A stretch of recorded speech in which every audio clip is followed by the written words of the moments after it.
एक बार ड्रामे की आने वाली 7 तो बहुत ही ज़्यादा इंटरेस्टिंग होती हुई नजर आ रही हैं। जैसे कि अब आप लोग देखने जा रहे हैं कि अब किरण जिसने आखिरकार अब सानिया को घर से निकाल बाहर किया, लेकिन वो ये नहीं जानती कि दूसरों की खुशियां छीनकर और उनका घर बर्बाद करके कभी खुद भी खुश नहीं रहा जा सकता। लेकिन अब किरण जो पहले दिन से ही अब सानिया की खुशियों से हसद करती थी, पहले उसने फंसी को उससे दूर किया और अब जरून को, लेकिन अब फंसी जो कि इंतकाम लेने की गरज से अब सानिया को इतना तंग कर रहा था, लेकिन अब उसे अपनी गलतियों का शिद्दत से एहसास है। अब वो चाहता है कि सानिया से माफ़ी मांगे, इसलिए अब वो कोशिश करेगा सानिया से राब्ता करने की। लेकिन इसी बात को लेकर अब किरण लहबा के दिल में गलतफहमी को और भी मज़ीद बढ़ा देगी, जिसकी वजह से अब सानिया का वापस आना तो नामुमकिन ही नज़र आएगा, क्योंकि लहबा वो सानिया ही को गलत और कसूरवार समझेगी।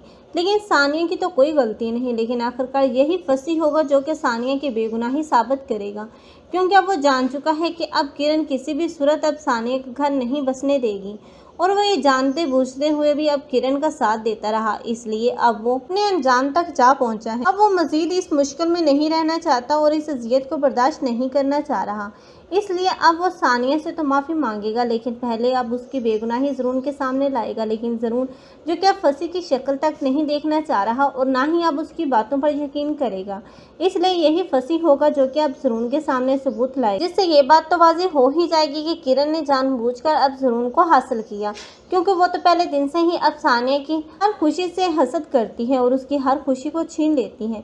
लेकिन जब ज़रून को पता चलेगा कि किरण ने कितना बड़ा गेम खेला, तब किरण का अंजाम देखने लायक होगा। तब लाइबा भी अपने किए हुए हर बुरे रवैये पर बहुत ही ज़्यादा शर्मिंदा होगी, क्योंकि उसने सानिया के साथ जो कुछ भी किया है आज वो भी नदामत में होगी और सानिया से माफ़ी मांगेगी।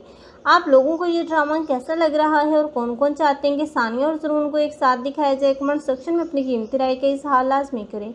मज़ीद ऐसी वीडियोज़ के लिए हमारे चैनल को लाजमी सब्सक्राइब कर लें। अगर आप लोगों को हमारी वीडियो अच्छी लगी हो तो वीडियो को लाइक करना और दोस्तों के साथ शेयर करना मत भूलिएगा। अल्लाह हाफ़िज़।